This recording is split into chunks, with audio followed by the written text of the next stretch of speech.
Okay, you ready? They took my microphone, so I don't have a microphone. I just talk louder. I'll give you a microphone. Uh-oh, he's going to get it. All I had to do. Are you by yourself today? If you're by yourself, well, you can do that.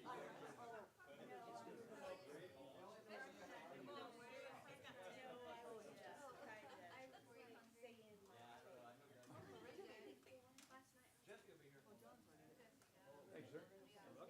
All right, Jesse is going to tell you all a little bit about something we're going to pray about, and we'll do that, and then we'll get started. Well, good morning, everybody. Again, welcome. And I just want to say I just really appreciate Bob being here and all of you guys being here. I think what we're doing is important for all of our congregations, and people have prayed about this for a long time, and people have fasted for this. And again, I just think it's really important. So we're going to begin with a prayer, especially a special prayer. Kathy asked if we could pray this morning for a friend of hers that was in a tragic fire last night. She's been life watched, and so Liz and Brent are the names. So we're gonna go ahead and pray for them. So, Almighty God, we pray to you this morning, Father, just thanking you for the gift of today and the blessing it is to be your children, to be your body, and to be together. And this life and this world can sometimes just break our hearts and hurt us, and we want to pray for Liz and Brent and their family, and just be with them and heal her and help her get through this, and just comfort all of them in this situation. We don't really know anything else, words to say beyond that. We know that you can do all things, but just pray that faith will remain through this trial, most of all. Again, be with us today and the rest of this time we have to be together. Pray in Jesus' name. Amen. Amen.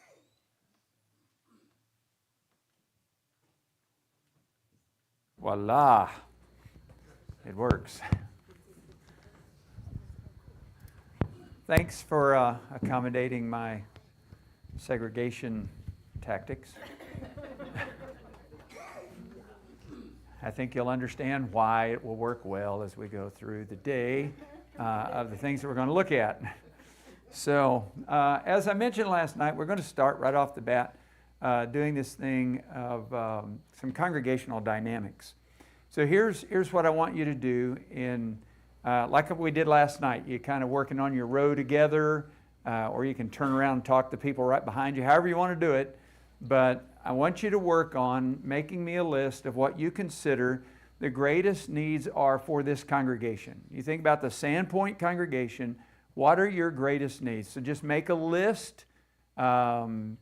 I don't know if you have paper and pencil in front of you. We probably should have mentioned that last night, but I totally forgot to. Some of you have that, so thank you. But let's spend some time, let you guys work on that. I'm going to make a list of those things up here once we get that far. And we're going to talk about how that's going to factor into how you write your vision statement later on today. So right now, just work together, talk among yourselves. Ask each other, what are your greatest needs as a church? Are they to be different than our values that we want in the future? They probably, there's going to be some things that may be included. Leadership, yeah. maturity. Oh, yeah. So some of that would certainly be included. So you can include those things, but just make a list of anything and everything you think would be what you would consider the greatest needs of this congregation.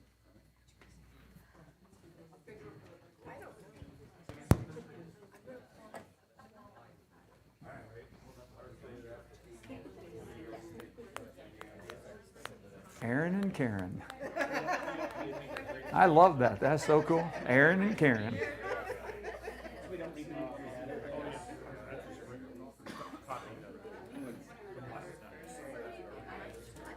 Yeah, it's up there on the board.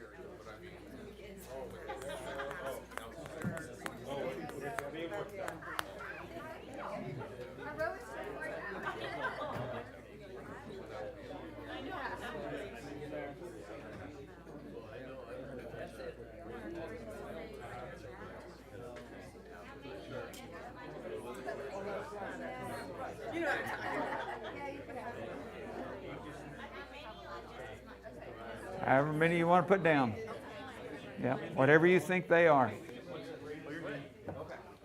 So we're starting off here with making a list of what you would consider to be the greatest needs of the congregation there at Dalton Gardens. Cool, thank you. Yeah, greatest needs. Whatever you think they are. When you look at the congregation, what would you consider to be the greatest needs that you have? Needs And of it's- God, or just needs of the church to be more Christ church? Yes? Yes, yeah, yeah, any and all of that. Just whatever you consider that list to be of, as a body, as the church as a whole, physical needs, spiritual needs, whatever they are. Thank you. Come on in and join us, brother.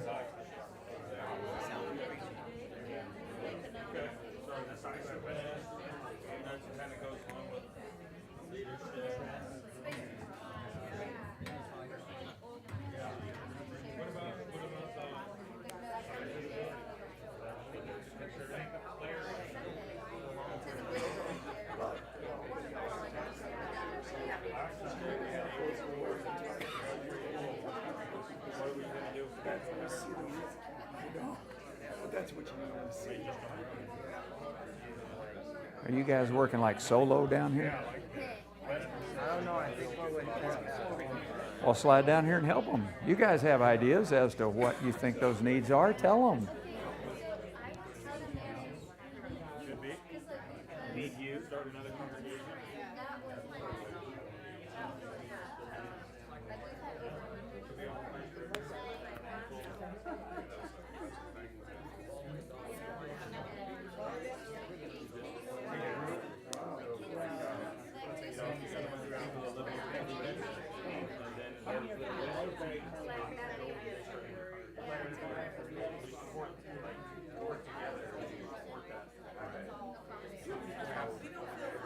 Well, that's what the foolishness goes over there. Like clarity, you know.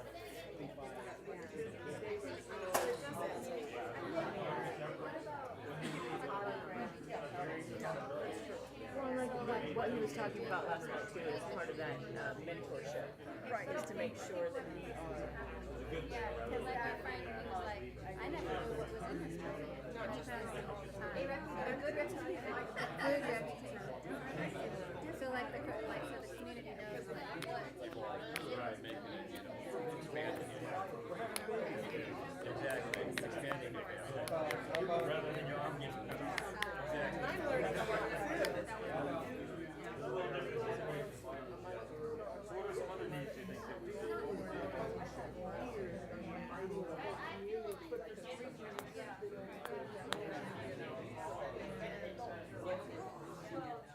That was funny because that was one of them that was on there yesterday.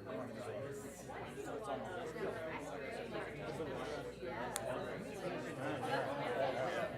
Would be what? Letters from Inspired. Right.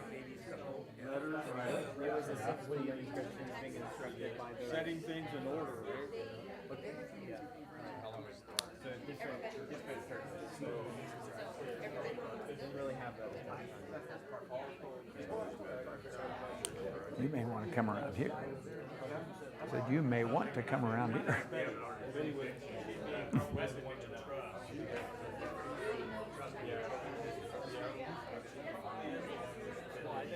It's probably the only Rubik's Cube I could figure out how to solve. I just learned how to do it like a month or two ago. Just a video on YouTube. I've never seen one that's just 4. Yeah, it's called the But if you already have all the colors matching, that's the one I can solve. I don't have to do anything. It's already ready to go.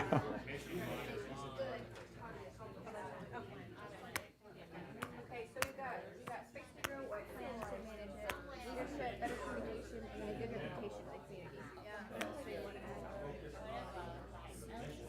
We don't need more opportunities.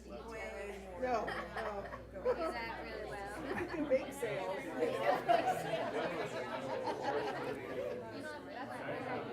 other. Like, people at service. I don't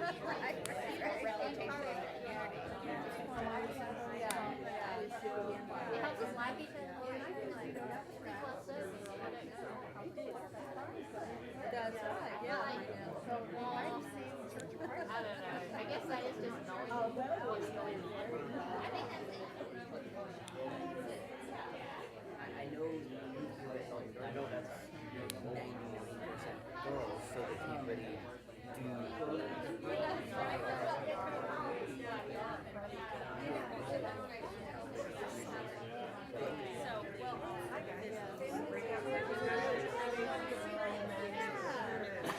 Just come on up and join them. They're going to need some help.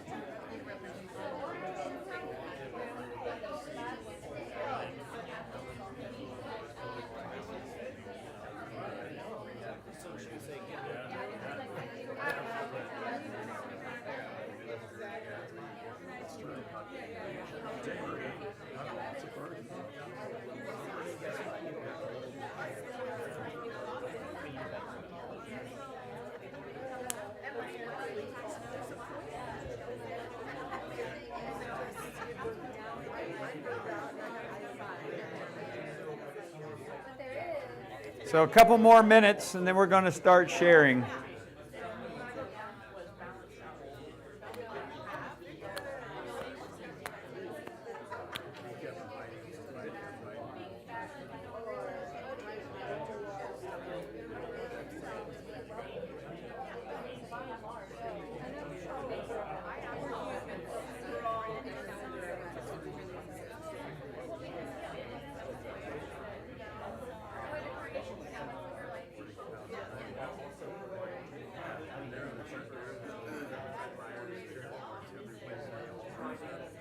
So we have to be intentional.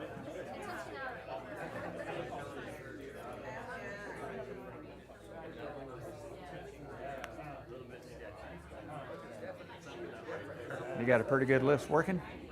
Got a pretty good list working? that's the kind of feeling that I got. A little bit of a good list, I think.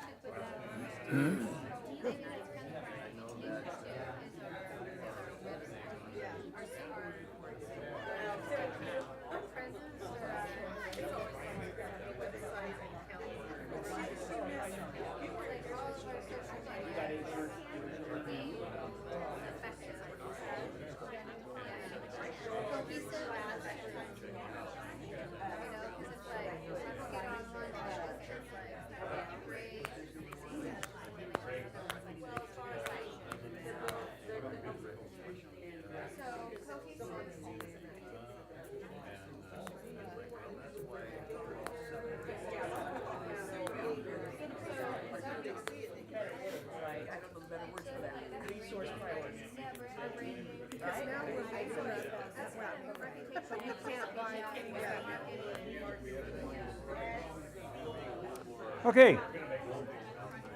Y'all ready? I mean, this could be a discussion that goes on for a long time.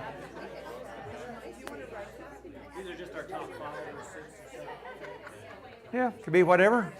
I used to say 3 greatest needs, and the challenge of just saying 3 greatest needs is that people have a different understanding of greatest, your greatest needs versus just needs. And so then I thought, well, I need to just tell everybody to write down what they consider to be their greatest needs and make a list.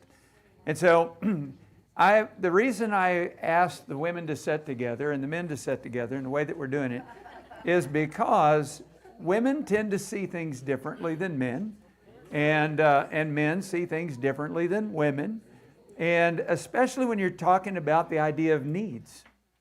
The way women see things that need to happen in a church are going to be different than the way the men see it. And so if you have everybody just all mixed up sitting together, sometimes voices get lost. But this way, everybody gets heard. So I was really glad. Tell me your name. Tell me your name?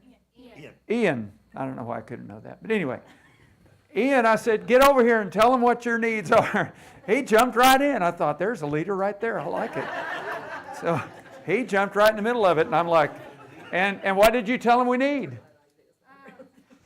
Well, I would say we need acceptance, at least among the kids. Oh, okay. There will be new kids, and they're not accepted. All the kids are just like, oh, those are new kids. I mean, if another teenager is there that is already befriended with another teenager that goes to that church, then they're accepted, Yeah. but they're already friends. Ah, ooh. Yeah. When he first slid over, one of the things he said in connection to this was you need youth.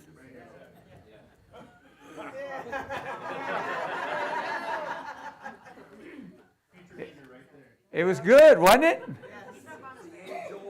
I mean, he's so right. But you know, the funny thing is, it's true of adults too. You know, we're friends among ourselves because we know each other and we spend time together. And then somebody new comes into the mix and it's kind of like everybody's a little standoffish for a while. If they're not like Ian and willing to jump right in and say, hey, I'm here and I'm going to be involved, then sometimes they end up feeling like, well, they don't really care about me. They kind of got their own thing going, and then they just go somewhere else. So very good, very good. Give me another one you guys have back there, another need. Well, decisiveness. Okay. And we talked about that it takes so long to make decisions and putting things off until later. Yeah, you know that paralysis by analysis. It happens so many times. It's once we get started thinking about it. And you know, even individually, I have a tendency to do that sometimes. It's like, well, I need a new pair of running shoes. And so what I do is I go online, I start looking at them. Well, I found a pair, they're about 30% off, but you can get them online. Sometimes you can get them for 40% off. Well, maybe I'll look at a different brand, you know, and so I'll start. And before you know it, I've spent 2 hours fruitlessly when I should have just bought the ones I found the first time around because I liked them and they're good. But, you know, we do that. In the church, it's even worse, especially when you got 4 or 5 people trying to make a decision. Or 12, or 50, you know? So, decisions. Got to be decisive. Because here's the thing. Make a decision. And even if it's the wrong one, you can back up and say, hey, we made the wrong decision, let's do something different. But to not make a decision can almost paralyze you. And so you got to make a decision, move forward. And if it's the wrong one, back up and figure out a way to make it different, fix it. Give me another need. What's one of the greatest needs you have? Shepherds. Shepherds.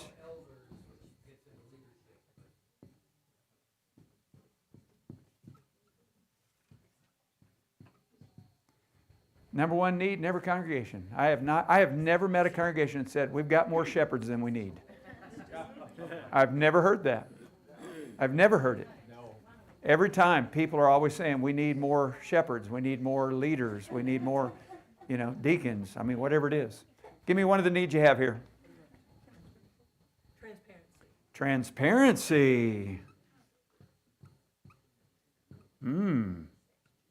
Isn't that interesting? I'll talk more about that a little later. Give me another need. What'd you have? A good reputation in the community. Oh, okay. Good. Doesn't mean that we have a bad one, we're just saying we want a good one. Yeah. I think we don't have one. Well, make up your mind. Which is it? No, we want a good one. Want a good reputation in the Don't community. think we have a reputation, period. Ah. Okay. So let me just ask real quick. How do you get one? Did you hear what she said? Just very simply, you got to do stuff. You got to be in the community.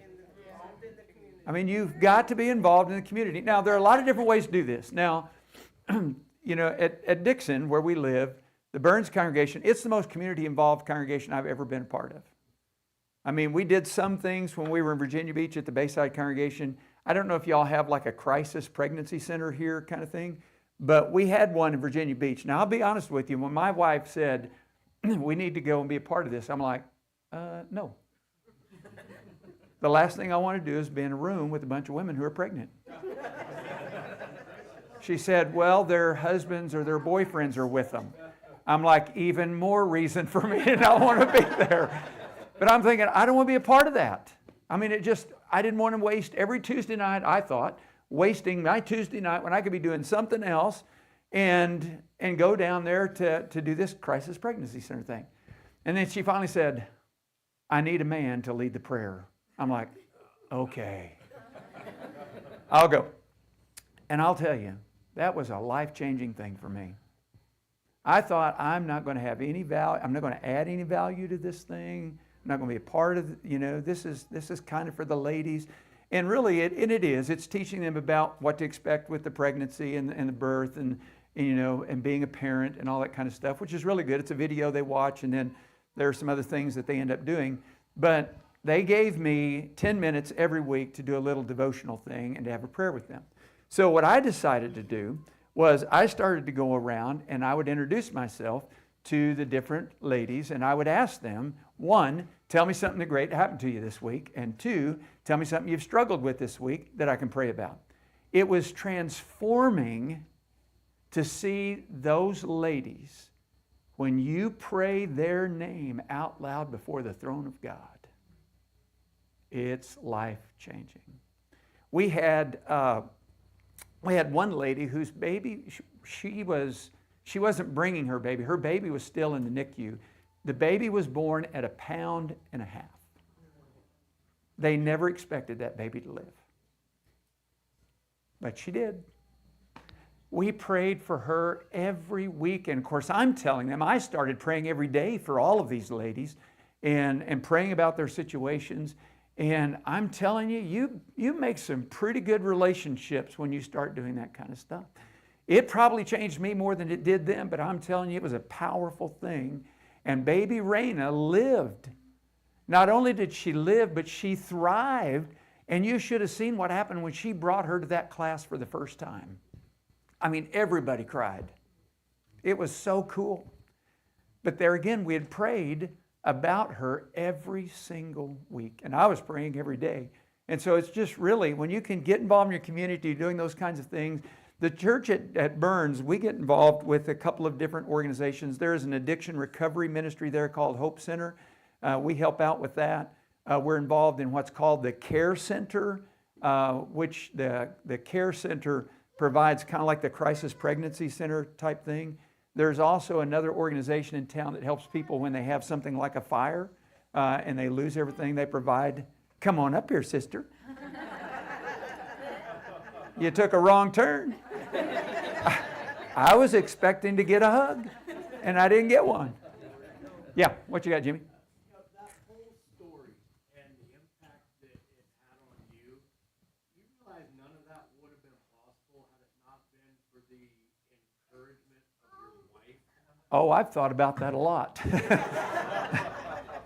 I've learned to kind of listen to her when she says, we need to go do this. I'm like, I don't really want to. But anyway, I've learned to listen when she makes suggestions like that, because it really does. You know, she saw the need. She knew the help that it would provide to those ladies. But neither one of us had an idea of what was going to happen as a result of praying about those situations. But it was neat hearing those ladies. They were really quick to tell you something that was great that happened to them. They were a little hesitant at first to be transparent about something that was a struggle.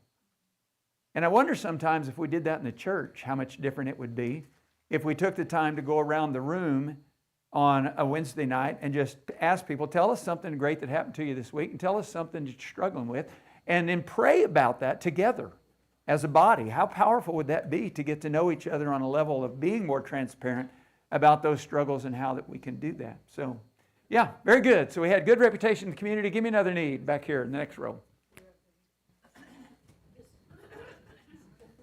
Discipleship training after baptism. Ooh.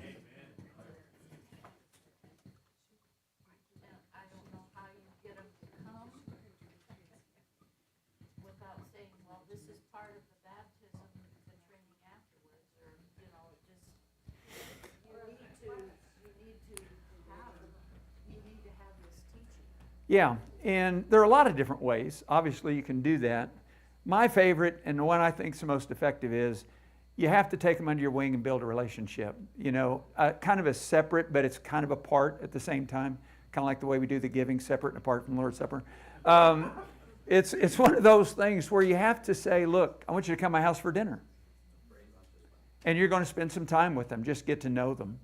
And sometimes it doesn't have to be a formalized sit down, this is what's the disciple.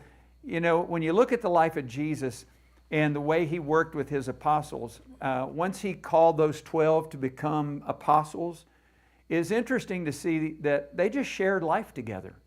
And they witnessed how Jesus reacted, how he taught, how he did various things. And I think that's probably some of the best disciple-making tools that we can do, is that we just develop a relationship with people and we share life together. Let them see us, how we live Christianity, so that they begin to be influenced by that.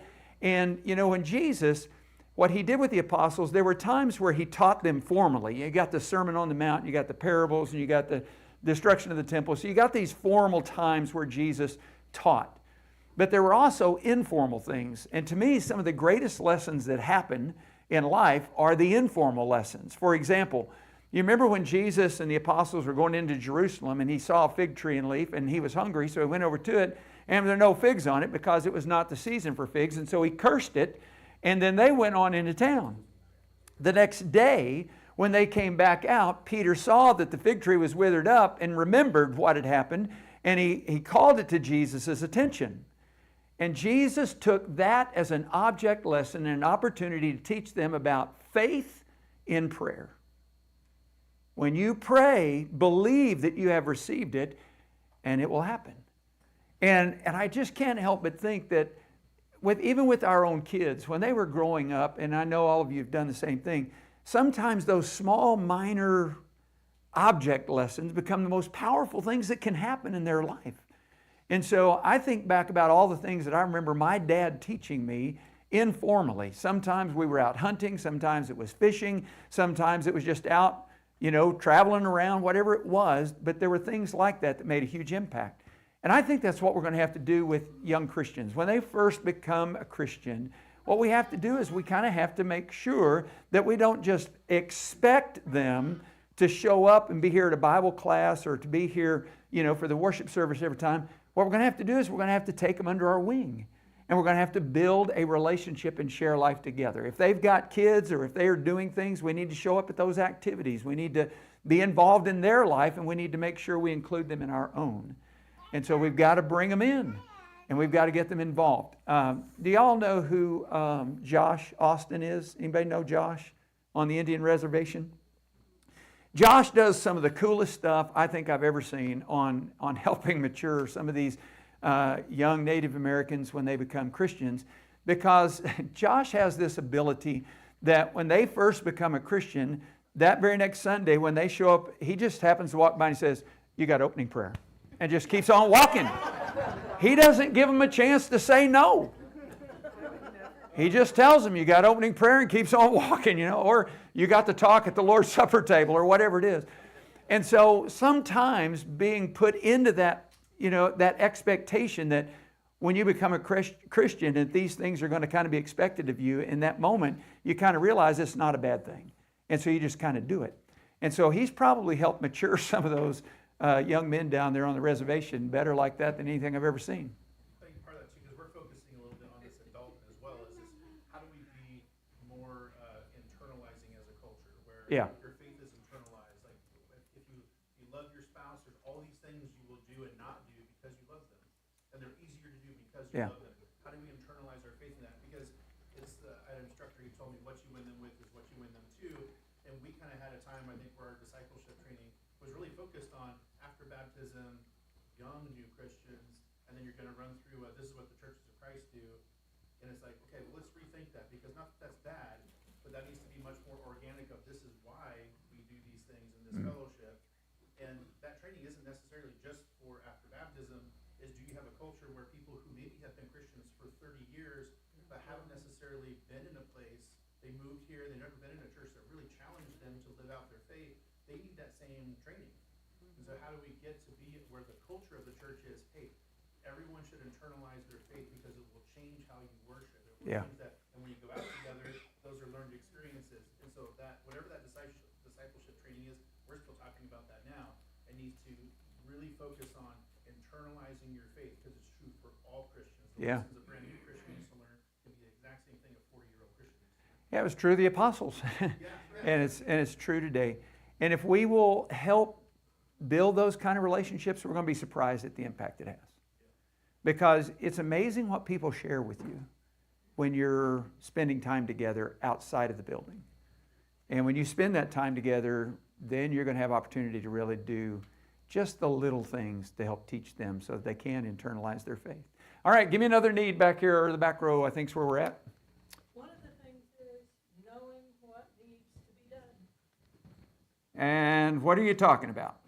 There's a lot of people that come, but they don't see the needs. Ah. And the people who do see the needs do everything. It is funny how that works. I tell my wife sometimes, not everybody thinks like you, babe.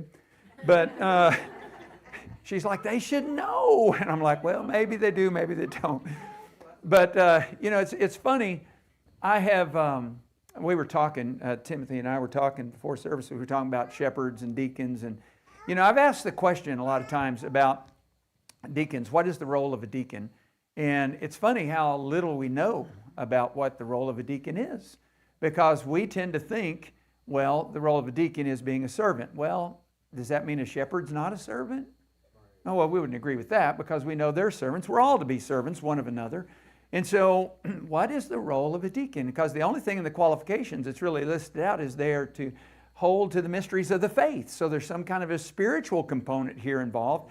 And then, you begin to think about the church in the first century and the church today. Well, in the first century, they didn't have carpet that needed to be vacuumed. They didn't have light bulbs that needed to be changed. They didn't have a yard that needed to be mowed. They didn't have curriculum that needed to be ordered. They didn't have all that kind of stuff. So what did they do? And I get that, the Acts 6 kind of qualification. But really, it doesn't say that those guys were deacons. They were just people that were selected that the apostles put over taking care of this particular need. And here's the thing. Do I have to be a deacon to change a light bulb? Do I have to be a deacon to vacuum? Do I have to be a deacon to mow the grass? So why is it that we tend to think that we've got to have somebody like a deacon who is over that, so that when somebody sees this need, they go to the person who's over that area and say, you need to be taking care of this? Well, I don't know how we create a culture to where people automatically, when they're looking around, they say, oh, there's a cup here on the floor. Let me pick that up for you so that you don't have to do that. So you're welcome. What is it that creates that kind of a mindset? I don't know. Maybe the example that we set doing it. Maybe it's just encouraging from a very young age that we're incorporating them and taking care of those kinds of things. I don't know, but I understand what you're saying about people knowing what needs to be done and then doing it. Not just seeing that it needs to be done, but actively saying, okay, I don't need to go get permission to do something that needs to be done. I just do it because it's there. I think we talked about that a little bit yesterday with the mentorship idea. Mm-hmm. So if it's something you're doing, you could pull somebody else alongside you and say, hey, I have this month for cleaning. Would you want to Yeah. double up like teamwork with me? So then if they're new, they're not new, they don't know the building very well, whatever, then they learn the building alongside you to where then they can, decide to sign up for a whole month themselves. Yeah. So there are a lot of ways you can approach that. We just need to figure out ways to do it. We've got both of you with a hand up. Let's start here and we'll come back to you, Jimmy. Well, I think knowing what needs to be done, sometimes we create a culture where you have to have permission to do something. Yes. And we have. From a previous experience or whatever. Yeah. Well, we got to go get the pastor's permission to do that. Hey, can we do that? They ask me all the time. And I'm like, what are you asking me for? Go do it. Yeah. Jimmy? Kind of building on what he said, that's typically a culture that starts from the top down. Yes. And, when we see our leaders just jumping in and doing things, it encourages us to just jump in and do things. Yeah. Very good. I do think you need someone who knows, like, if it's like the reticulation or the AC, what happened, who contacted, what's the repair, you need the background before you can just be like, oh, I'm gonna go fix the aircon. You can't, there needs to be some kind of coordination. The lights, we changed the lights, or this, who knows that, the history, so not everyone's just jumping in And it may depend on the nature of the need. I think, it depends on the nature. Obviously, if it's an HVAC system going out, first of all, I can see that it needs to be done, but I have absolutely no idea how to fix that. So it may be that there has to be somebody that that you can go to and talk about those kinds of things. And in a lot of, not a lot, but some things, the women are different than men seeing it because the women need to ask the men about Certain things. it's okay Yeah. We don't take over authority over them. Sure. Yeah, there are certain things, kind of depends on the nature of it. And so we have to have the wisdom and discernment to be able to determine what is the need and what do we do in connection to that. Is this something I can step into and just take care of? Or do I need to contact somebody else? I think it's related to another thing on our list. So there's a lot of things that are all kind of related. But Yes. one of them is communication. So Ah. and like transparency, communication, and knowing, those are all interrelated. And I will say that nearly every time something's happening, I have to text my friend and ask, "Hey, tell me something that's happening." Thank you, Jenny. And she knows, and so she tells me. Yeah. Or I don't know. And I'll look on the bulletin, and I don't always find everything where I need it. And so it's not that I don't want to be involved, but sometimes I feel like I'm not involved if I don't have the information. Ah, okay. So yes, that the informal mentoring is awesome. I think that's great, but there also needs to be, and that's probably a leadership issue from the top, the communication and the transparency and so on. But you see what I mean? Yep. There needs Yeah. to be that dual prong approach. Very good. Very good. Effective communication.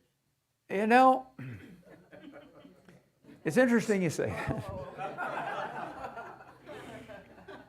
I differentiate between communicating effectively and effective communication. Effective communication is the means that you use. Effective communication, sometimes we send a text, we put it in the bulletin, we put it on the board, we make an announcement, we send an email, we write a letter. Those are all means that we use to communicate. But the most effective, I interviewed 6 different military leaders and I asked them one thing in regards to communication. I said, how do you know that what you communicated was understood? And every single one of them, without hesitation, said that first of all, the most effective way to communicate is face-to-face. And then he said, we have a confirmation brief that comes the next day or the day after where they have to come back and repeat to us what we told them. He said, that way we know that they understood what we communicated, or if something was misunderstood, we can correct it. And so effective communication has to do with the means, but communicating effectively has to do with understanding. Did they understand what was communicated? And so communication, you're right, effective communication and communicating effectively are a very big part of that. Because you can't just say, well, we put it out there.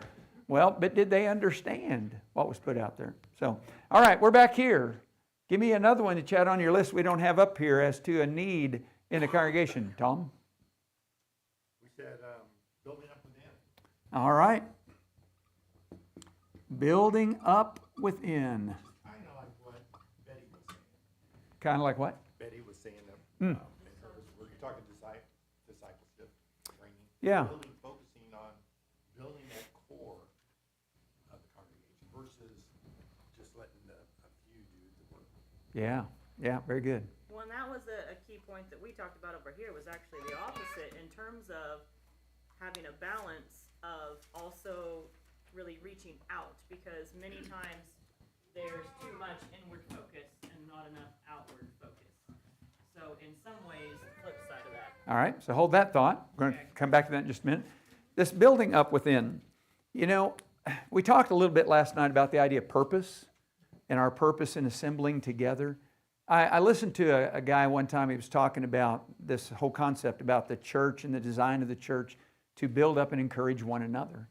And, I realized at the time when buildings were first constructed that, thank you, Constantine, the idea is that we have rows of pews that everything's geared towards the front. And once you put a stage in front, everything changes. Because now you have to be somewhat qualified in order to be on the stage. And there's an expectation and there's this positional concept of authority that comes with the stage that you don't have when you're sitting around at home. But if you look at the nature of the way things are set up, it's not conducive for building up and encouraging one another. Because let me tell you, it's hard for you to do that when you're staring at that. And that's the way we do it. You're staring at the back of somebody's head. Now, maybe you're sitting on the pew next to somebody and you kind of look over and you can talk to them. But even the idea of, speaking to one another in psalms, hymns, and spiritual songs, we're not really speaking to one another because we're not looking at each other. And I'll guarantee you, the first time that you turn and look at somebody when they're singing, if they make eye contact, they're going to go. They're going to be like, why is he looking at me? I mean, have I done something wrong? I mean, we don't do it enough for it to be something comfortable that we sing to one another in psalms, hymns, and spiritual songs. And so as a result, how do I get to build you up? How do I get to encourage you? Because it's hard for me to know how to do that and what I might do that specifically in 5 minutes before we start and 10 minutes after we're done. There's not much relationship building going on with that. And so if we don't make time to be together at other occasions, it's hard for us to know how do we build up and encourage one another. But really, when you look at the early church, their purpose in coming together was to encourage and build up one another, which is why they didn't need to abandon that assembling. Because for them, it was a life or death situation. They needed each other. Now, I know intellectually we would all agree that we need each other, but practically we don't. We all have jobs, we all drive nice cars, we live in nice homes, we have food in our pantries, and I mean, physically we really don't need each other. But I know intellectually we would say that we do, but in practice we don't. And so we have to consider, okay, what are we doing to help really show each other that we need each other? I need you, you need me. And so we've got to find ways to do that so that we can build up one another. Now, back to your point, I think it's also a great need, obviously, and every congregation I've ever worked with has this idea that we need to have greater outreach, which is connected to the idea of being in our communities and how then can we reach people in our communities. And there are a lot of different ways that that can be done. I mean, there are times people knock doors. I don't think knocking doors is as effective anymore as it used to be. That doesn't mean that you can't knock doors. It doesn't mean that you won't meet people. But I'll tell you, the most effective way, which we've been hammering on since last night, is this idea of building a relationship. You're going to have to find people in the community that you develop a friendship with. And maybe it's somebody that you meet at the store or somewhere else, and you're just going to have to build a relationship. You're going to have to go and see them enough to where what you do, or maybe it's somebody at school, maybe it's a parent that you've met, kids the same age or whatever. But you're going to spend time with them. Have them in your home. Get their feet under your table as quickly as possible. Spend time with them. Get to know them. And don't make it about, okay, I need to teach them a Bible study the first time. Because that's going to build a brick wall. You won't ever reach them. But you got to build a relationship. And what was it you said about trust? No, like, and trust. No, like, and trust. And so they got to get to know you. Then they got to like you. But more importantly, if they don't ever learn to trust you, they will never listen to what you have to say. And so we've got to do that in whatever way that can be done. And whether that's meeting somebody for the first time and saying, I really like you. Why don't you and your family come over? We'd like to have you over for a barbecue or whatever it is. You know, what'd you start saying? Well, I was going to say, we especially talked about the balance between within versus Yeah. outreach, because you can focus so much on building yourselves up within that you then don't have the energy Yeah. to do the outreach, or conversely, you're working so much on the outreach in the community that then you're burnt out on Yeah. trying to build a relationship with each other. Yeah. So trying to be intentional about, very intentional about striking the balance between those two. And I like the word balance. The word that I've often heard is healthy, and I think that's balance. You got to be healthy here before you can do this, because if you're not healthy here, this is fruitless. You really got to be healthy when you bring them into that environment so that they are ready for it. Jesse, when he first got here, he gave out this book, and Jesse, I can't remember what it was called, but it talked about basically the different roles that the members play, and some people are better at bringing people, some people Bring, are teach, better keep? at Oh, yeah. teaching, and then those are keeping. So maybe it's not that, I mean, it is balanced, but like some people are just going to be better at one of those three Yeah. aspects than others. Yeah. And so that, I think, like Betty before, a couple years ago, she said, you bring them, we'll keep them. There you go. Before Jesse gave us that book. So Bring, teach, keep. If you ever get a chance to have Chuck Anderson come over here, I tell you what, you won't be disappointed. Him and his wife, Michelle, are awesome, awesome people, and they're doing incredible work in northern Michigan. And I've been there, worked with them, and They've come to Louisiana when we were there, did a workshop down there with us. And bring, teach, keep. There are people in the congregation that are bringers, and there are some that are teachers, and some are keepers. Did you tell them the story about Curtis? Did you remember that story? So the church in Waterford, Michigan, where Chuck started and was their outreach minister, they had a gentleman there who at the time was 55 years old. He was a cook at Wendy's. He was a little slower than the rest, but he was such a nice guy. And Curtis wanted to read Scripture. They did a Scripture reading before the sermon every week. And so they finally gave him a passage. He worked so hard.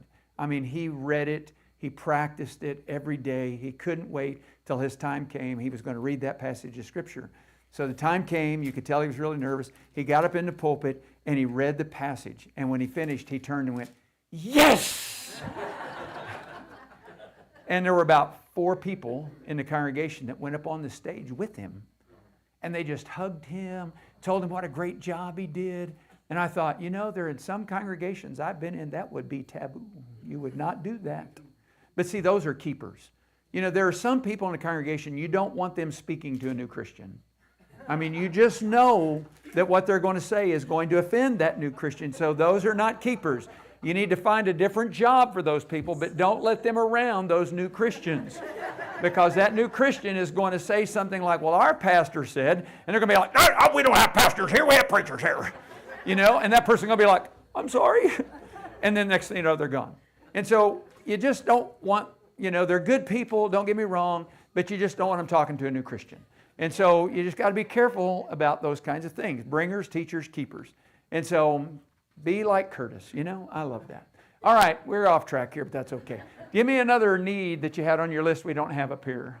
A plan for growth, because like building size, parking. We have that too.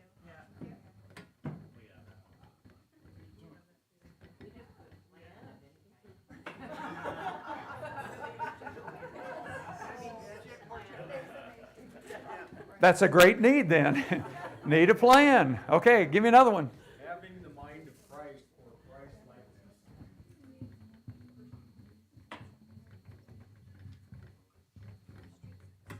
Being like Jesus. That's a tall order to fill.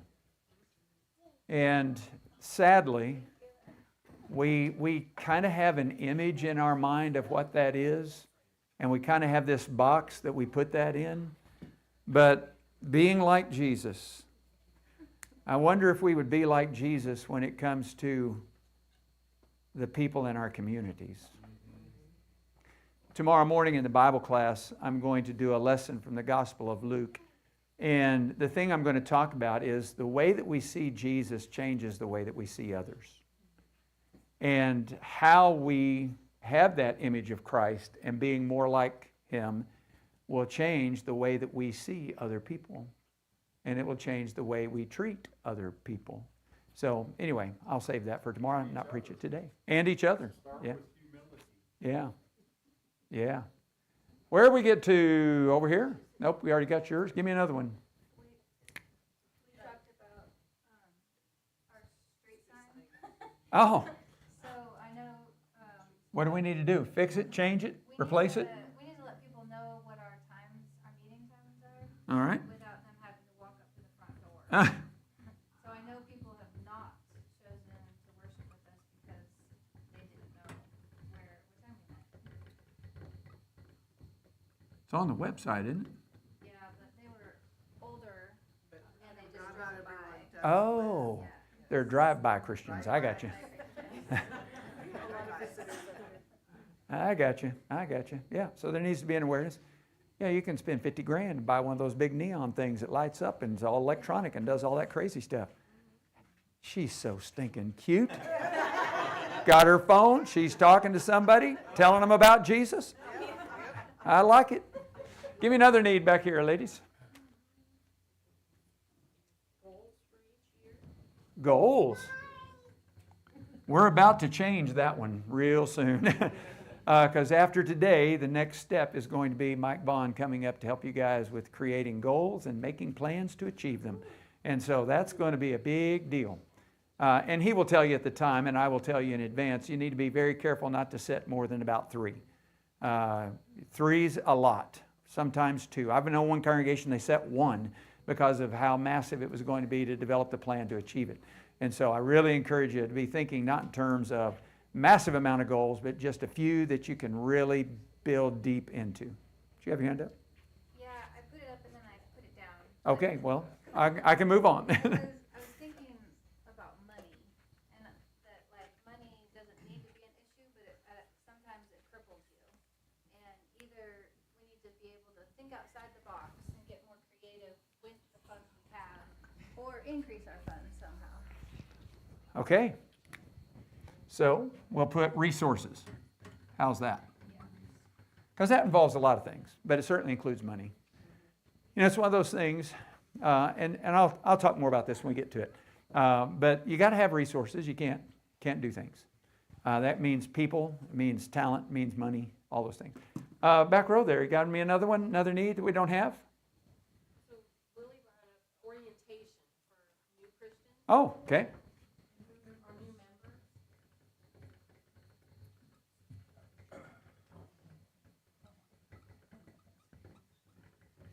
Yeah.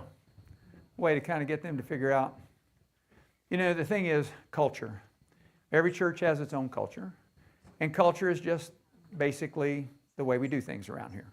And so there needs to be a way for people to kind of get to where they fit into the way you do things around here.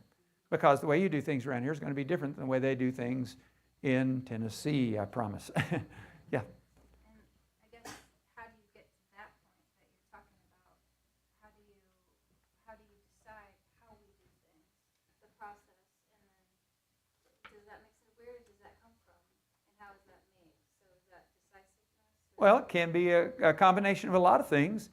Comes down to your plans and your goals. Comes down to the idea of decisiveness. Biggest thing is it probably comes down to this.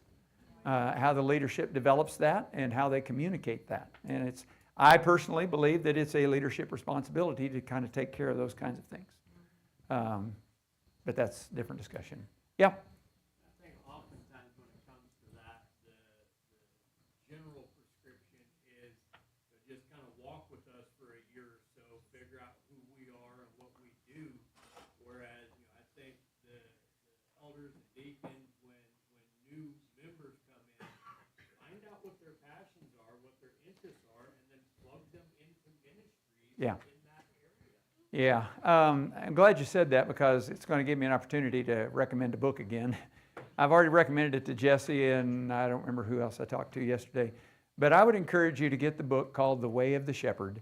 And especially as you guys are thinking about appointing men to be shepherds, it's for a book that's not written from a biblical perspective, it's almost verbatim Psalm 23. It's really a narrative. It's about 110 pages long. Doesn't take long to read it. But it's one of those books that really describes what a shepherd does. And one of the principles that are listed there is this idea of knowing the shape of the sheep. And the word shape becomes an acronym which talks about the idea of their strengths.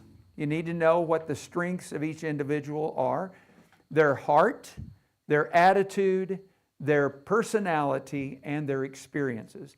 If you know all 5 of those pieces, you're going to know that person pretty well. And so you begin to plug them in.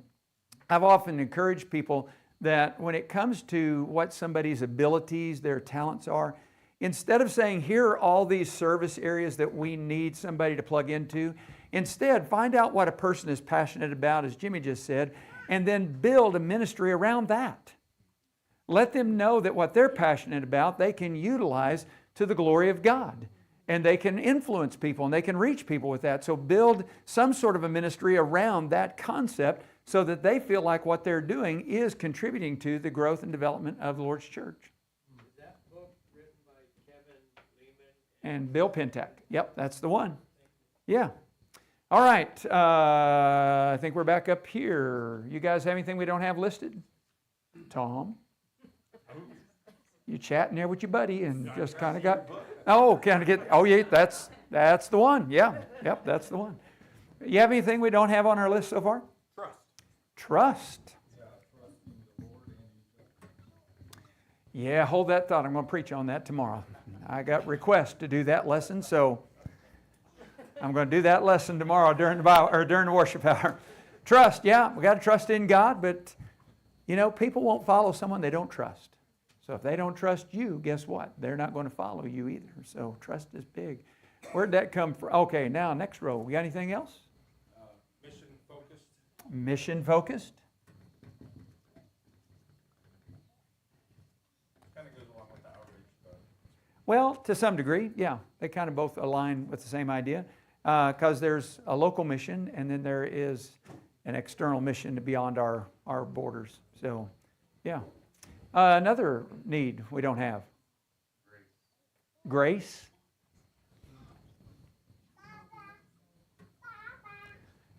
An understanding of grace and a demonstration of grace.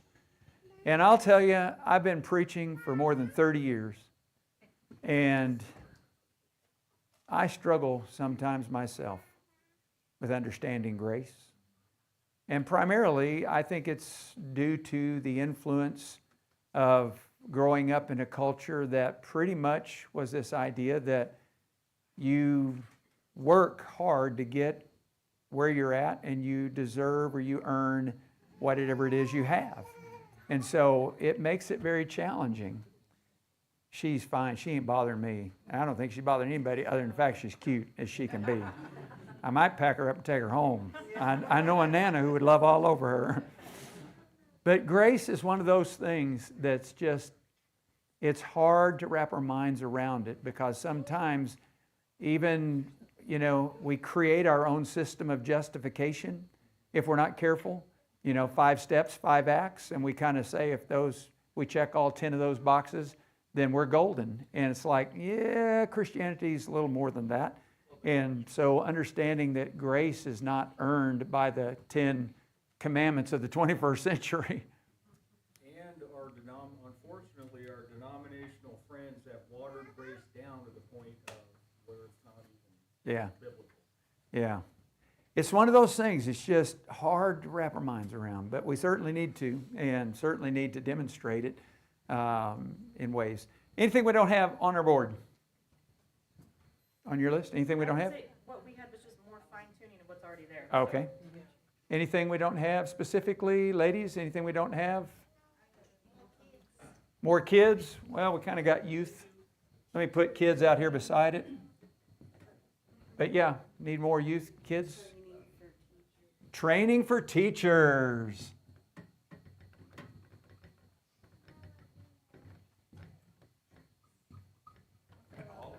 Huh? At all levels, yeah. Yeah, training for teachers. I actually have a workshop that I do on teaching adults how to do adult Bible classes. It's not designed for teaching kids, although there's some principles there, but I have a workshop where I do that, and that can be something maybe down the road we'll look at, but I really encourage you to have something ongoing that kind of deals with that. I was going to say, like, teacher and preacher training, and, you know, kind of how to build a strong family unit. Yeah. So if we need to plant churches or help struggling churches, Yeah. you know, we can go and do that. Yeah. Are y'all familiar with LAS Leaders, Leadership Training for Christ? Some of those kinds of things really help that at a kid's level. LAS Leaders is really designed to try to help get the whole family involved, if they do. But that's kind of a neat thing. Anything we don't have on our board so far? Weston mentioned respect. Respect.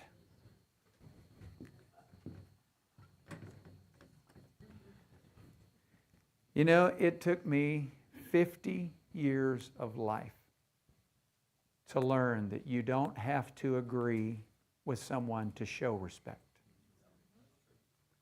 No one was ever converted to Christ by being disrespected. I've never heard anybody say, yeah, I became a Christian. I went over to this congregation because they disrespected me. That doesn't happen. And the thing is we live in a community and there are a lot of people we're going to disagree with. It may be religiously, it may be politically, it may be philosophically. I mean, all kinds of things we can put in that blank. But the bottom line is, I can still be respectful. Because the only way I'm ever going to have an opportunity to influence them is if I show respect. Now, that doesn't mean I have to agree or condone, none of those things. But I can still show respect. And I think it's just a human trait that has been lost sometimes, is this idea of showing respect. Anything else? Anybody that we don't have on the board already? I think she wants her mama. Well, she wants to run back and forth. Let her run back and forth. That works. Yes. I think it kind of goes along with respect, but thinking the best of people. So when somebody does something, and maybe it wasn't communicated very well, or at least you didn't receive it very well, to think the best of that person, think that they had good intentions, whatever they did, whether it was something Yeah. they did to the building or they said, whatever, but think that they had something good in mind, rather than thinking that they were out to get you by what they did. I used to tell our kids growing up, I said, if people can think the worst, they will. So whatever it is you're doing, if they can think the worst of it, they're going to. So you've got to really be working hard. So if we can start thinking the best and just assume the best of the individual, then it's better for them to prove us wrong that we thought the best than it is for us to think the worst when they really had the best intention. So, yeah. Communication. Yeah. A willingness to lead.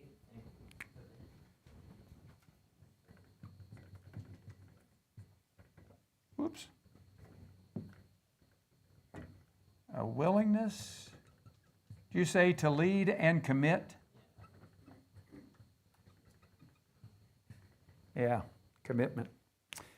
All right, so let me go through some other things here. We can add to this if we need to. I want to go through a couple of other things, and then we're going to take a break here in a few minutes. And I want to encourage you to take your phones out and get a picture of this, because I'm going to refer you back to this list later on today. I'm going to erase this here in a little bit, but I want to make sure you get a chance to get a picture of that, especially in your group, because you're going to be talking about these needs, and I'm going to show you how that works when I show you the example later today of the church in Virginia that I worked with.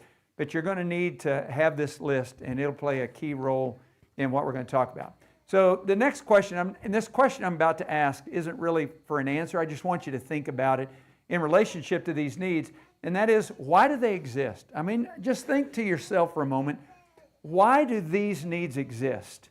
Why does there need to be trust? Why is there a need for respect and understanding of grace? Why is there a need for transparency or leadership or youth and training? Why do those needs exist? But more importantly, the question is, can you meet any one of these needs without making change? You can't. We spent a lot of time last night talking about change and emphasizing that we weren't talking about changing God's Word. We're not talking about changing our worship. But we're going to have to make some changes. And I emphasize all of that because the only way you're going to be able to meet any of the needs that exist in this congregation is if you're willing to make the changes that it will require in order to meet them. And when you do, and you start meeting those needs, you're going to be surprised at the impact it has on the culture of this congregation. Now, as we talk about the idea of vision, the rest of the day, we're going to kind of be focused on this idea. I'm going to share some thoughts with you about vision, and then we're going to take a short break. And when we come back from the break, we're going to really work on some of the demographics of this congregation. We're going to look at where you are now. We're going to talk about where you want to be in the future. And so I've collected a number of different statements over the years about vision, and I'm going to share a couple of them with you because I think they have a great impact on the way that we think about this concept. P.K. Bernard made the statement that a man without a vision is a man without a future. And a man without a future will always return to his past. Now, I have modified this, and the way that I say it is this. A church without a vision is a church without a future. And a church without a future will always return to its past. Now, I'm going to be 64 years old in August. I know, so young. I know I look 35, but still, age has its toll. But I'm going to be 64 years old, and in those 64 years of my life, I can't even tell you the number of times I've heard people say, back in the 1950s and in the 1960s, we were the fastest growing religious organization in this country. I just recently heard that phrase again on some kind of a video thing that I was watching, and I thought to myself, that is so unreal, because we spend more time talking about those things in the past than the way things used to be than we think about what's ahead of us. Now, Chris Valentin made a statement that I think goes along with this concept, because he said that if our memories are greater than our dreams, we're already dying. Because if all we can do as the church is think about the way things used to be, instead of thinking about the incredible opportunities and the possibilities that lie ahead of us, that they're greater than anything that's ever existed in the past, then we're really just waiting for our own funeral. We've got to have a vision for the future. Now, in the Old Testament, the book of Nehemiah is one of those books that I think is very significant when we think about the idea of vision. Anybody know what Nehemiah's vision was? And I get that all the time. Thank you for Tom for helping me out. rebuilding the wall, but that wasn't his vision. That was the mission. Because in order to achieve his vision, he had to rebuild the wall in order for Israel to get there. Now, when you read the book of Nehemiah, you know that in chapter 1, that what happens is you have his brother Hanani and some men from Jerusalem who have come, and he asks about the situation in Jerusalem. And they report to him how that the walls have been torn down, the gates have been burned, and it says, and the people are in reproach. And what Nehemiah did was he sat down and he wept and he mourned for days. He fasted and he prayed to the God of heaven. Now, I could spend the next 20 minutes telling you about the condition of the church in this country. But suffice it to say that on average, we have about 100 congregations per year that are closing their doors. We have 65% or approximately that have no elders whatsoever. And according to Roy Johnson, who was at one time the director of Lads to the Leaders, the remaining 35%, half of them only have 2. One death, one illness, one move away from having no elders. When we think about the condition of the church today, we have more members going out the back door per month than we have coming in the front door. When's the last time we sat down and wept and mourned for days? That we fasted and we prayed to the God of heaven? When was the last time we thought about a vision for the future to be different? Nehemiah, when he gets permission from the king, he goes back to Jerusalem and he goes out at night by himself and he investigates. And then he calls together all of what we would consider to be the leadership of the people who are in Jerusalem. And he tells them there in chapter 2, verses 17 and 18, you see how bad the situation is. The walls have been torn down, the gates have been burned, so let us arise and build, so that we'll no longer be a reproach. And I told them how the hand of my God had been favorable to me. And I told them the words of the king, and the people said, let us arise and build, so they put their hand to the good work. Now, there are 4 thoughts I want you to think about in regards to exactly what is said here. The first is that when you look at what took place here, Nehemiah identifies the problem. He identified the need. You see how bad the situation is. Walls have been torn down. The gates have been burned. So the reason I go through this process is because I want you to have a clear understanding of the needs that you have. But notice that secondly, what he does is he offers a solution. Let us arise and build. And then notice he tells them why they need to do it. So that we will no longer be a reproach. When you really think about the vision that Nehemiah had, it was restorative. He wanted to restore the nation of Israel to be the nation that God intended them to be. And the only way they could do that was if they rebuilt this wall. But isn't it fascinating that when he told them all the needs that existed, nobody said, we need to get to building. Even when he told them what to do, let us arise and build, nobody spoke a word. Even when he told them why they needed to do it. It was not until he gave them hope. When he said to them, I told them how that my God had been, the hand of my God had been favorable to me, and I told them the words of the king. Once he said that, then the text says that the people said, let us arise and build. So they put their hand to the good work. I'm convinced it's going to be the same today. You can tell people about the needs. You can offer solution to the needs. You can even tell them why you need to meet these needs. But unless you give people hope, nobody's going to do anything different. We got to show them that there is hope in doing this. Now, let me define very quickly for you the idea of how I approach the definition of vision, mission, and strategic planning.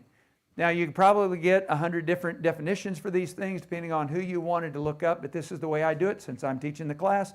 This is the way we're going to go with it. And so the idea of a vision statement is descriptive of who you want to become. It's talking about something in the future. But it's who, this is the key word, it's who you want to be in the future that you're not now. You know, we talked about, this thing here. So if you were going to describe a vision, you would not say, we want to be a warm family, because you're already that. A vision is descriptive of something you're not, but you want to be. Something that would go along with this. We want to be a mature church that works together. That kind of thing. That's more of a vision kind of thought. That's not the one you're going to use, but that gives you a perspective. Now, the mission statement is what you will do to become that.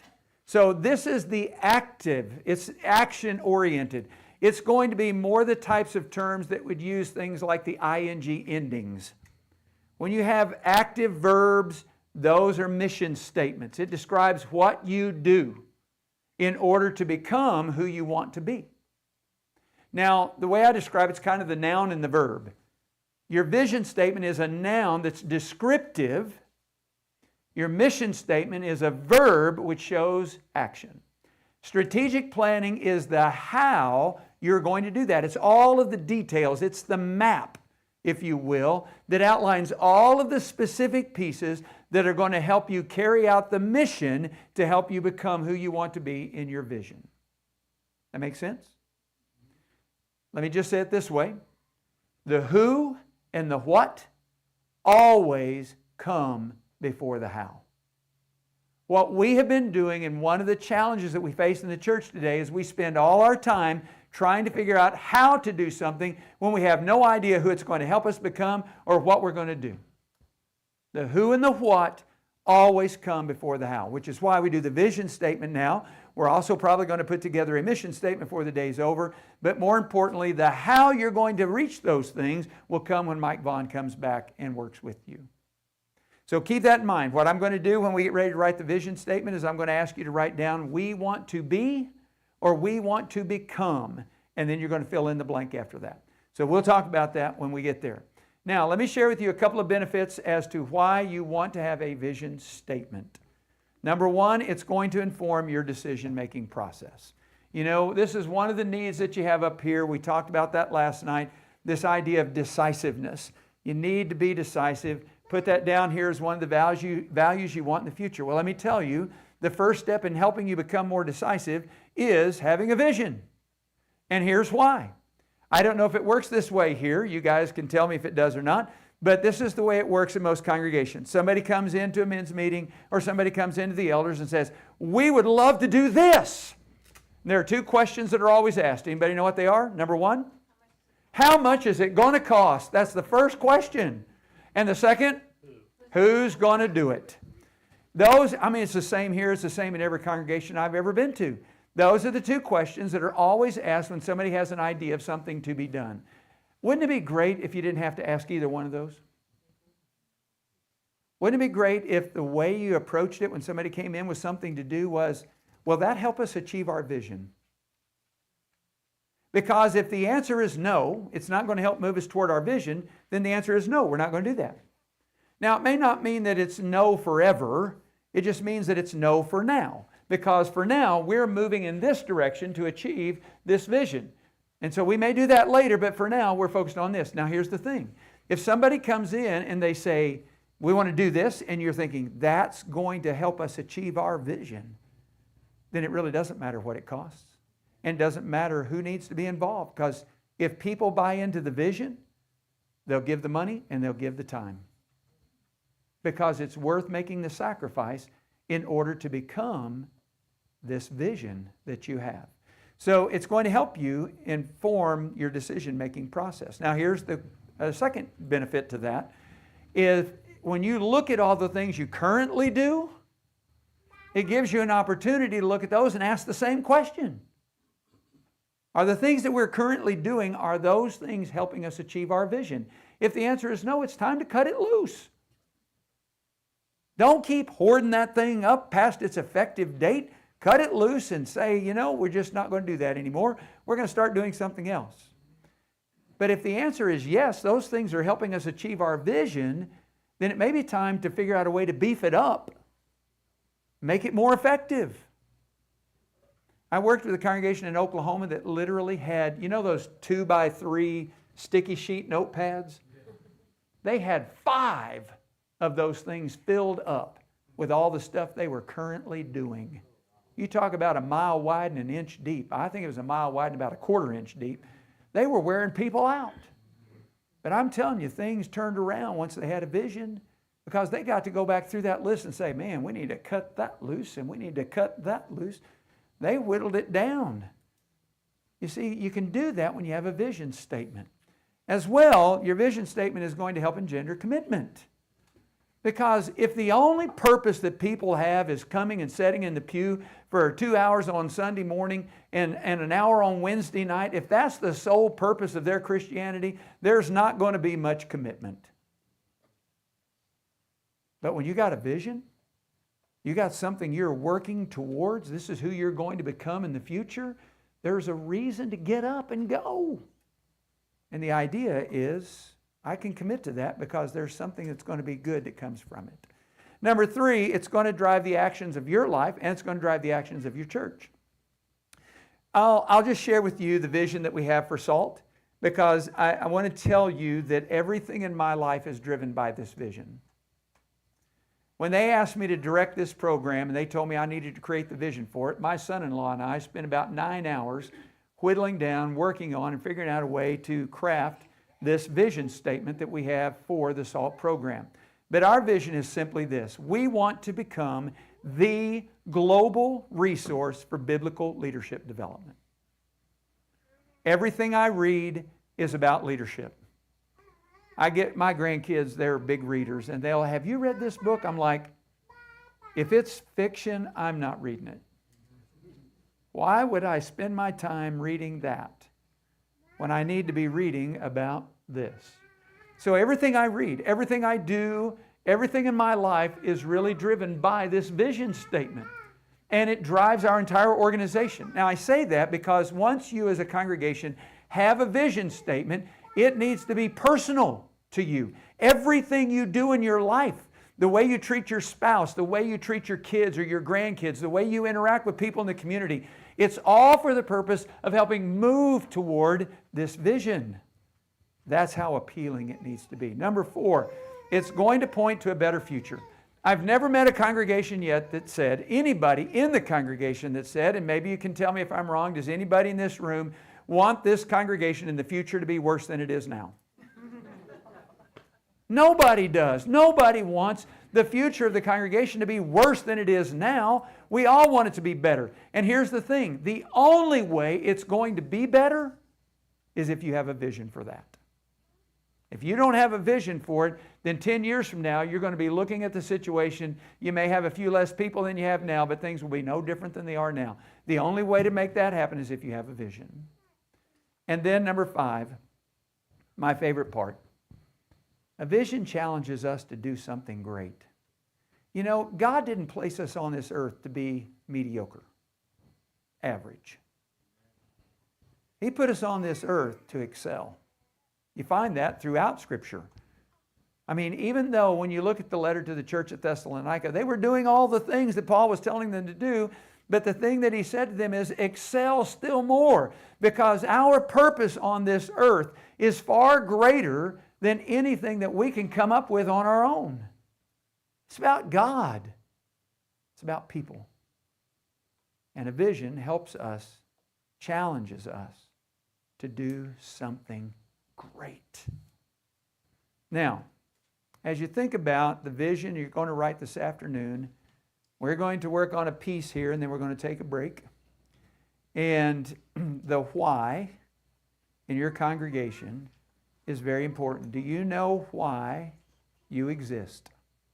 Now, I'm not a big fan of Friedrich Nietzsche, but Friedrich Nietzsche said a person who has a why to live for can bear almost any how. There's a lot of truth to that, because when we have a why in our life, it really doesn't matter what obstacle we got to overcome, what mountain we got to climb, or what valley we got to walk through. When there's a why, we'll do it. It gives us purpose. But without the why, what is their purpose? I mean, there's no reason. So when you think about discovering your why, I'm going to give you a formula here to work on, and you're going to work in your group for just, and here's the thing. I'm not going to give you 5 minutes to do this. You're going to get about 2. Because I'm giving you the formula. It shouldn't take you very long to figure this thing out. And I'm going to give you a couple of examples, okay? So this is not a long, drawn-out thing, but I want you to think about your why. So you're going to say, to do something so that this will be the result. The first blank is the contribution you make toward others. Almost everybody, in fact, I just saw a bunch of the posts on Facebook about this recently. The idea is we are here to glorify God. And I'm like, yes, true. We are here to glorify God, but that's not our why. Because God put us on this earth, not just for Him, it's for others. So what are we doing to others so that, the second blank, is the impact of that contribution? So what's going to be the result of what we do for others? So let me show you a couple of examples. This might help. Simon Sinek wrote a book called Start With Why, and I can't recommend it enough. If you're going to read a book about leadership, you need to read this one, Start With Why. Because here's what happens. As people, we know what to do, we know how to do it.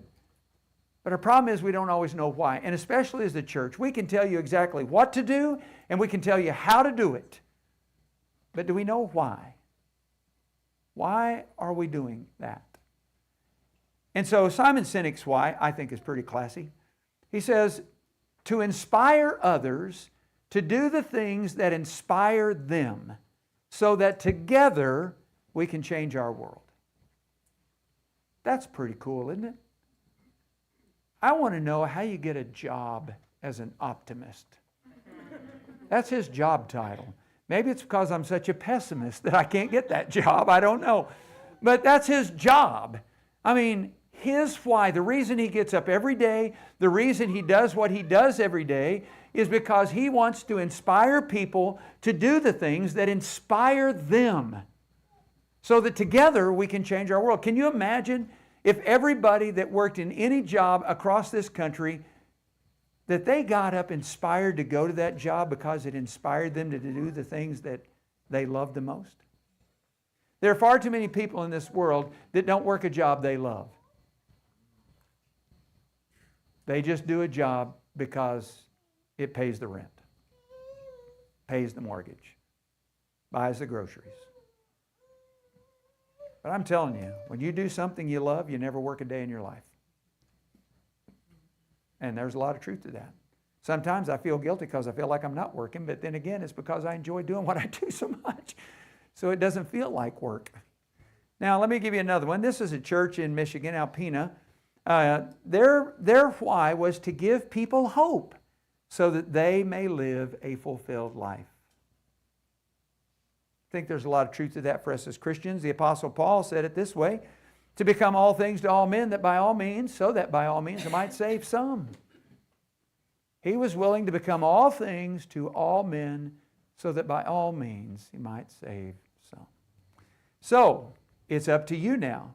I want you to think in terms of stories. Think of your values that you've got up here.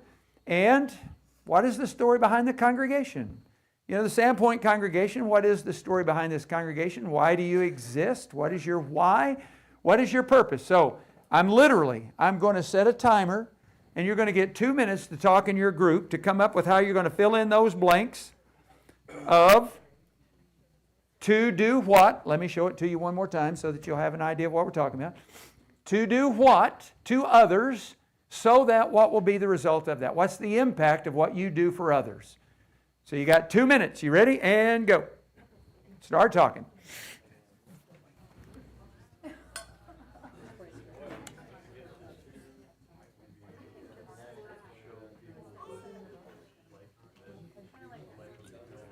Sweet Pea, what are you doing? What are you doing, Sweet Pea? Huh? What you doing? She looks like her mama. Oh, thank you. Yeah.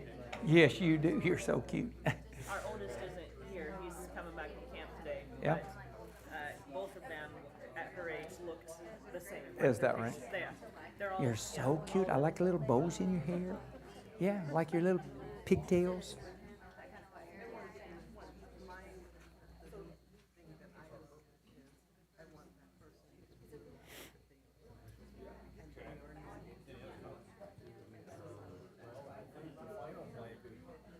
One minute.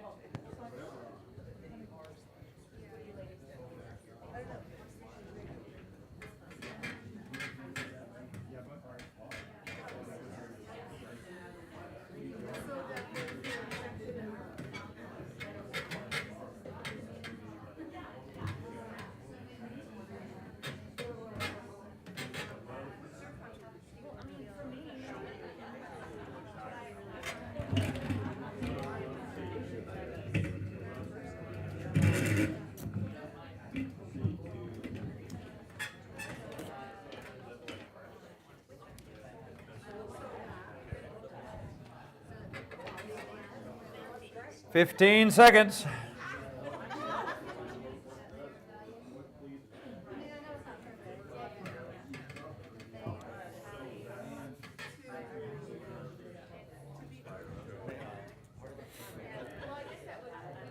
Okay. I know 2 minutes goes fast, doesn't it? So here's the thing. You're going to give me what you got. We'll wordsmith it a little bit, and then we'll talk about it. The main thing is I want you to be thinking. You can vet this thing more down the road, but you need to be thinking about what is your purpose? What is your why? Because if you know what your why is, then whatever you got to endure to make those needs go away, you're willing to do that because it's going to help you. All right. I don't know who wants to be the spokeslady there. Come back to you. That's not the way this works. I'm Bonner's Ferry, not Sandpoint. So it's. Are you converting? I am. Okay. But what I mean is that, you know, their goal is not necessarily the same as my It's goal, not. per se. It's not. And so, but also when I was talking with them as well, it's just this discussion of goal for the congregation, the why, versus my goal. I'm not sure since, and especially since, you know, there's not so many of us here, I don't know if that'll be one and the same, but my personal goal is that, and this has driven a lot of my life, is just to evangelize as many people as possible so that more will go to heaven. Okay. For me, it's as simple as that. Okay. That's pretty simple. I like it. It's almost like Paul's. Pretty close. Ladies, did you come up with something? We've got different things. The one thing is towards others is to know that they're loved, and hopefully that. Okay, so to show love. And that they will go out themselves. to others, so that what? So that they will go out and show love to others, or grace. So you can interchange love and grace.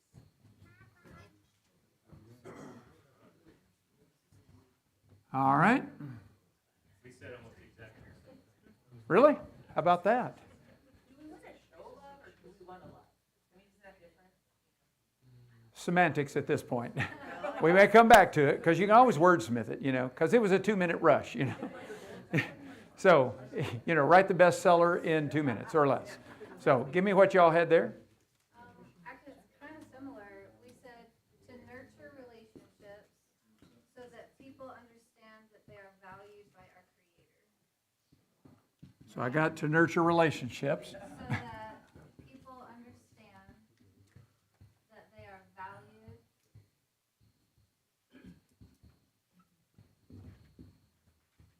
by our Creator. So the idea is that there's a lot of good people in the world and they want to be good citizens, but that there's more than that. There's eternal life that Okay. we want people to understand. All right. Ladies, what'd y'all come up with?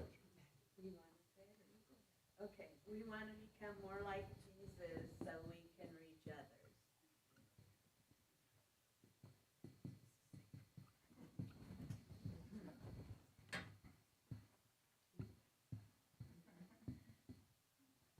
So that, what was the so that? We can reach others or evangelize the lost. Yeah, I'm going to come back to yours here in just a second.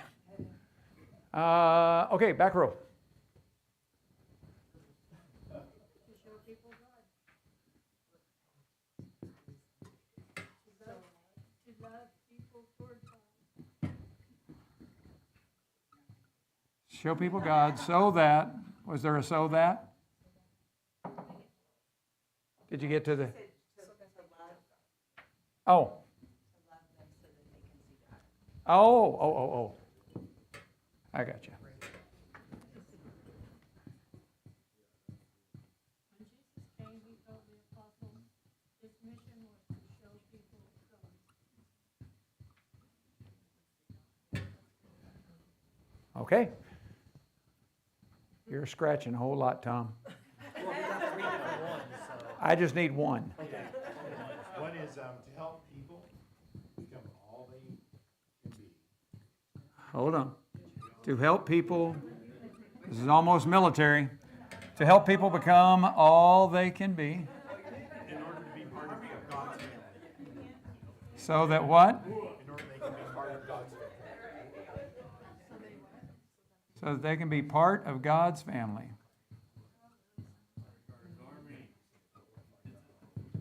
Okay. What'd y'all come up with? To live like Christ so that others can come to know him.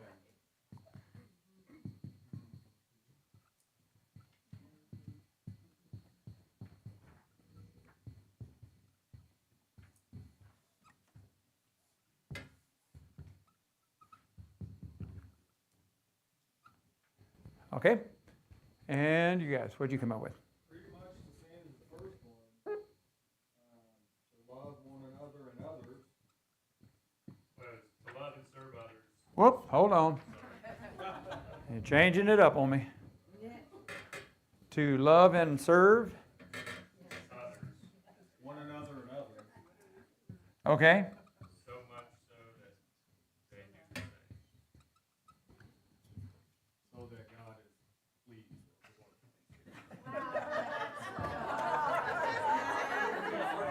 Who said that? Who said that? I need to put a little dot right on your nose. How did you word yours again? Me? Yeah. Oh, to evangelize the world, so, sorry, I wrote it down, let me read what I wrote. To evangelize as many as possible so that more will go to heaven.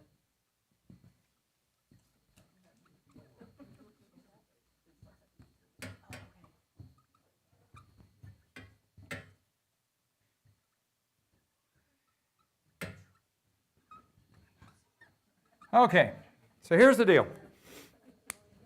We're going to take a break, give you all about 10 minutes to use the bathroom. We need to be back here about 1:15 in order to get everything else done before lunch. But as you think about your why, you can see the similarities that exist.